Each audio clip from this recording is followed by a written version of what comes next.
میں ان کی بھی بہت قدر کرتا ہوں. ماروی سرمد صاحبہ, میری ابھی ریسنٹ ان کے ساتھ بڑی باتوں میں ڈس ایگریمنٹ بھی ہوئی, اور وہ ان کو میں دیکھ رہا ہوں وہ آج ان لوگوں کے حق میں بول رہی ہیں جو ان کے خلاف بولا کرتے تھے, اور وہ مجھے کہتی ہیں کہ نہیں اسکول پہ تمہیں کھڑا ہونا ہوگا منیب, جسٹ بیکاز تمہیں وہ لوگ نہیں پسند ڈزنٹ مین تم اسکول پہ نہ کھڑے ہو. تو میں ان کو بھی بڑا مہان مانتا ہوں کہ وہ ایسے اسکول پہ کھڑی ہیں, میرے لیے بڑا مشکل ہو جاتا ہے. میں اور بڑے لوگوں سے سیکھا ہوں, بڑی قدر کرتا ہوں. عفت عمر صاحبہ, انہوں نے آواز اٹھائی ہے, لوگ کہتے ہیں جی بڑا اونچا بولتی ہے, سو ایک عورت اونچا بولتی ہے تو پسند نہیں کیا جاتا. دیکھیے میں آپ کو ایک بات بتاؤں, ہمارے ہاں یہ جو تاریخ کا لا علمی ہے نا, اس نے ہمارے بہت سارے بچوں کو بھٹکایا ہے. آپ ایک بات سمجھیے مجھے, ایک نعرہ وہاں لگتا ہے جس کو جسٹیفائی کیا جاتا ہے, باپ سے چاہیے آزادی, بھائی سے چاہیے آزادی. اچھا آپ کو بھائی سے بھی آزادی چاہیے, باپ سے بھی آزادی چاہیے, تو آپ اپنے پیدا ہونے کا کوئی طریقہ اور ڈھونڈ لیتے نا.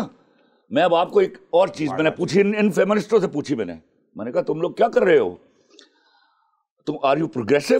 میں نے کہا مجھے ایک بات بتاؤ, یہ جو میرا جسم میری مرضی ہے, یہ تمہارا اپنا نعرہ ہوتا تو شاید میں بیٹھ کر تم سے ڈائلاگ کرتا.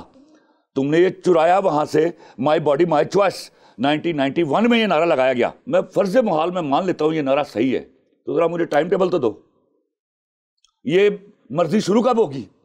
بچی جب سال کی ہوگی, 2 سال کی, 4 کی, 6 کی, 8 کی, 10 کی, 12 کی, 14 کی, یا اس وقت جب وہ اپنے بوائے فرینڈ کے ساتھ جانے جوگی ہوگی.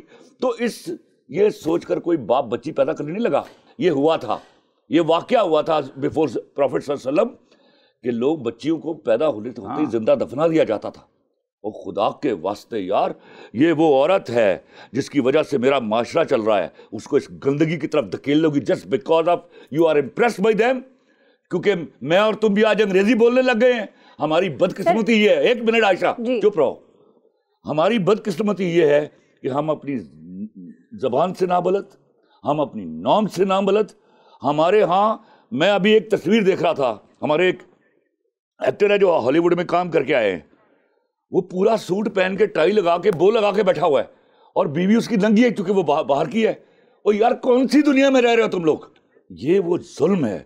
میں بار بار کہتا ہوں, آپ ویمن رائٹس کی بات کیجیے, اس کو شادی مرضی سے کرنے دیجیے, اس کا پہلا شرعی حق ہے, اس کو پراپرٹی میں حصہ دیجیے, اس کا شرعی حق ہے. اس کو ایکول اپرچونٹیز آف جاب دیجیے, ایکول ویجز دیجیے, اس کو پڑھنے دیجیے. پر میں بولنا چاہتا ہوں جی تھوڑا سر, سا. Give him time to talk. بالکل. اچھا اب بات یہ ہے کہ امریکہ میں ریپ ہوتا ہے, بالکل ہوتا ہے, اور یہ ہم پاکستانیوں کی الٹیمیٹ ڈیفینس ہے. Let's be their worst, not our best. Yes. Whereas I say we need to be our best. This is Why what I can't was we be saying. that? Yeah. America does not matter to me. India does not matter to me. اچھا 1 minute عائشہ, 1 minute ٹھہرو. میں آپ کو ایک پہلی بات تو سب سے important بتاؤں کہ میں نے اپنی بیٹیوں کو وہ احترام دیا جو میرے مذہب نے الاؤ کیا تھا مجھے. میرے ہاں میری بیٹی کو اوف نہیں کہا جا سکتا. Nobody can dare say this. میرے ہاں میری بیوی کی حکومت ہے. اب ہمارے اگر ہم نے دونوں نے آئینہ دیکھنا ہے نا, تو خدا جانتا ہے آئینہ شرم سے ڈوب کے مر جائے گا. لیکن سر ہم شرمندہ نہیں ہوں گے. سر لیکن ایک منٹ ایسا سنو, بات کو ختم ہونے دو. جی سوال یہ ہے, جی کہیں نہ کہیں جب وہ چیختا ہے یا میں چیختا ہوں, بات ہم کہیں وہیں ایک کہنا چاہتے ہیں. اس کا کہنے کا طریقہ الگ ہے, میرا کہنے کا طریقہ الگ ہے. میرا بھی المیہ ہے, منیب کا بھی المیہ ہے کہ میرے ہاں عورت پر ظلم ہوتا ہے, لیکن خدا گواہ ہے ہمیں بھیڑیا مرد اور بھیڑیا عورتوں کو الگ کرنا ہوگا. یہ 4-6 ایگزام, 1 منٹ آرام سے سن لو نا, تمہیں پرابلم کیا ہے؟ سر میں سن رہی ہوں سر میں سر سٹ کے سن رہی ہوں آپ کی بات. دیکھو میں نے اپنی زندگی میں 2 واقعات سنے جس میں لاش کو قبر سے نکال کے ریپ کیا گیا, اس پر فلم بن گئی. ٹھیک ہے, سوال یہ نہیں ہے, سوال یہ 2 واقعے ہیں میرے پاکستان کی تاریخ میں جب سے میں اس کو آبزرو کر رہا ہوں. یہ ایک گندا گھٹیا بدبودار واقعہ ہے. اس کو میں اب آپ کو ایک اور مثال دیتا ہوں, یہ گھٹیا ترین مثال ہے, لیکن خدا کی قسم اس وقت کوٹ کرنا بڑی ضروری ہے.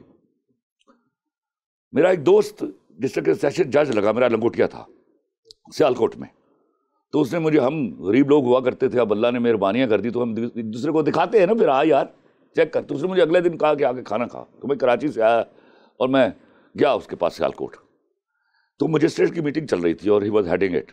تو مجھے بٹھایا گیا کہ 15 منٹ دے دیجئے. 15 منٹ بعد وہ آیا تو وہ ڈپریس تھا. میں نے کہا کیا بات ہے؟ اس نے کہا خلیل, میری عدالت میں 1902 کیس ہیں جس میں باپ نے بیٹی کو, بھائی نے بہن کو, ماموں نے بھانجی کو, نانا نے دوتی کو, دادا نے پوتی کو ریپ کیا ہے. اب یہ واقعات اگلیسٹ ہیں, یہ کہانیوں میں بیان ہونے والے نہیں ہیں کہ اب اس پر میں ڈرامہ بنا دوں. یہ وہ گھٹیا لوگ ہیں جو معاشرے کے لیے ذلت کا باعث بنتے ہیں. اور تمہارا کیا خیال ہے ایسی عورتیں نہیں ہیں؟ If I try to start mentioning, تو آپ کے پاس یہاں ڈلوزی والوں کا واقعہ ہے بہت بڑا, جب ان کی ماں نے باپ کو اس کے اپنے یار کے ساتھ مل کر اس کے سامنے مارا. اور پھر ہزاروں واقعات آپ اٹھائیے اخبار جس میں عورتیں اپنے آشنا کے ساتھ بھاگی اور بچے نہر میں پھینکے. یہ موجود ہیں. سر آپ ٹھیک کہہ رہے ہیں, لیکن سر ہم دیکھیں, ہم کبوتر تو نہیں بن سکتے کہ آنکھیں بند کر کے بیٹھ جائیں کہ ہم نے اپنا ملک کا سب سے اچھا چہرہ دکھانا ہے. سر پھر ہم اپنے بچوں کو کیسے پروان چڑھائیں گے, ان کو سچ اور جھوٹ کا جسٹیفائی کر رہی ہوں. میں ایک برا چہرہ لے کے آیا. جی سر. The topic was this, جی کہ میرے ہاں جرنلسٹوں نے پیسے کھائے. جی ہاں وہ تم نے بلا دیا سب کو. نہیں, اگری کرتی ہوں کہ جی چنگاری تو لگ گئی ہے بھیا. میں ہمارا ٹاپک تھا جھوٹ اور جرنلزم, آج اس پر بات کر لیتے ہیں, پھر جھوٹ اور پولیٹیشن پر بھی آ جائیں گے. میں نے تھوڑا سا آپ دیکھیں اسٹیج کے اوپر تو آگ لگ گئی. بہت ظلم کر رہا ہے امریکہ, اپنے انہوں نے بلیک کمیونٹی صاحب بہت ظلم کیا. مقبوضہ کشمیر میں عورتوں کی باڈی کو, یہ ہوتا ہے جب عورت کی باڈی کو اور اس کے کنسنٹ کو رسپیکٹ نہیں کرتے, ایک وار آف ٹول بنایا گیا اور وہاں زیادتی ہوئی. اور یہ چیز پوری دنیا میں ہو رہی ہے. اور اس کیس میں یہ 3-6 بھیا 14 لاکھ بندہ مارا انہوں نے عراق میں, مرد مرا ہے 90%, تو ان کی بھی باڈی تھی. وہ بھی ٹریسپاس ہوا ہے. نہیں بننا چاہتے نا, اسی لیے ہم پہلے ہی خود کو درست کر لیں. کیونکہ آپ لوگوں نے چھوٹے اسکیل پر, آپ لوگوں سے میرے کہنے کا مراد ناٹ آپ, لیکن جن لوگوں کے پاس پاور ہے اس معاشرے میں بھی, آپ لوگوں کے پاس امریکہ کی بیکنگ نہیں ہوگی, لیکن آپ نے اپنے اسکیل کے اوپر جتنا بن کے دکھانا تھا نیتنیاہو آپ نے وہ بن کے دکھا دی ہے. آپ کا پرسپیکٹیو آ گیا, ہم عوام کو شامل کرتے ہیں, ان کا پرسپیکٹیو لیتے ہیں کہ ان کا کیا خیال ہے. جی میرا نام عثمان ہے. سر بات ہو رہی تھی جھوٹ اور جرنلزم کی. جی تو کہنے کا مقصد یہ ہے کہ پتہ چل گیا کہ جھوٹ کون بلوا رہا ہے, کیونکہ سب کو پتہ ہے کہ یار جھوٹ یہ لکھ کے دیا جا رہا ہے صحافی کو, یا پھر عدالتوں میں فیصلے لکھ کے دیے جا رہے ہیں, اور یہاں تک کہ وکیلوں تک کو بتایا جا رہا ہے کہ اس تھیم پہ آپ نے جھوٹ بولنا ہے, سچ بولنا ہے. تو جب ہمیں پتہ چل گیا کہ جھوٹ کون بول رہا ہے تو اس کا گریبان کیسے پکڑیں گے؟ اور اگر ہم گریبان نہیں پکڑ سکتے تو پھر ہم یہ روز اتنی بحث کیوں کرتے ہیں, ساری رات جھوٹ بولتے ہیں اور صبح اٹھ کے ہم پھر اسی جھوٹ کو بنانا شروع کر دیتے ہیں. تو یہ تو وہی بات ہوگی نا, ساری رات روندے رہے, صبح پتہ لگا مریا کوئی نہیں. تو پھر ہم نے گریبان کس کا پکڑنا؟ اگر گریبان نہیں پکڑ سکتے تو پھر یہ سب کچھ کیوں روٹیشن میں چل رہا ہے؟ دیکھو ہمیشہ تحریک شروع ہوتی ہے, ہم نے ایک سپریسڈ ٹائم گزار رہے ہیں, پھر ایک کرن پھوٹتی ہے, وہ آواز جو ہے اس میں بہت ساری آوازیں شامل ہوتی ہیں. جب آواز میں بہت ساری آوازیں شامل ہوتی ہیں تو ایونچولی وہ طاقت بن جاتی. ایک دم میں ابھی عرض کر کے بیٹھا تھا کہ چٹکی میں نہ ملک بنتے ہیں نہ چٹکی میں برباد ہوتے ہیں, اس لیے نہ ان کے بننے کا احساس ہوتا ہے عام آدمی کو, نہ ان کے برباد ہونے کا احساس ہوتا ہے. تو انشاءاللہ کہیں نہ کہیں سے شروع ہوگا, سب کو پتہ ہے, لیکن سب ایمان کی اس کمزور ترین علامت پہ کھڑے ہیں کہ کم از کم آواز تو بلند کر رہے ہیں.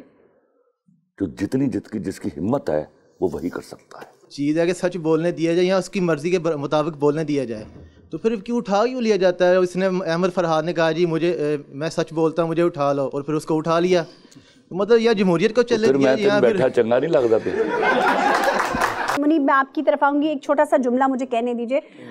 سر یہ اس بات کو ماننا چاہیے ہمیں آن ایوری لیول کہ دیکھیں جرنلزم میں جھوٹ اس لیے نہیں صرف بولا جا رہا کہ وہاں پہ پیسہ چل رہا ہے یا صحافت بکی ہوئی ہے یا صحافی بکا ہوا ہے یا وہ کسی ایک پولیٹیکل پارٹی کے ساتھ ہے. اس چیز کو ہمیں ماننا پڑے گا کہ ایک خوف کا, جبر کا, ظلم کا جو ماحول ہے یہ ہمیں مجبور کر رہا ہے, کیونکہ ہر ایک میں اتنا پیچھا نہیں ہے کہ وہ آپ کی طرح جیل کاٹ کے آئے اور سچ بولے.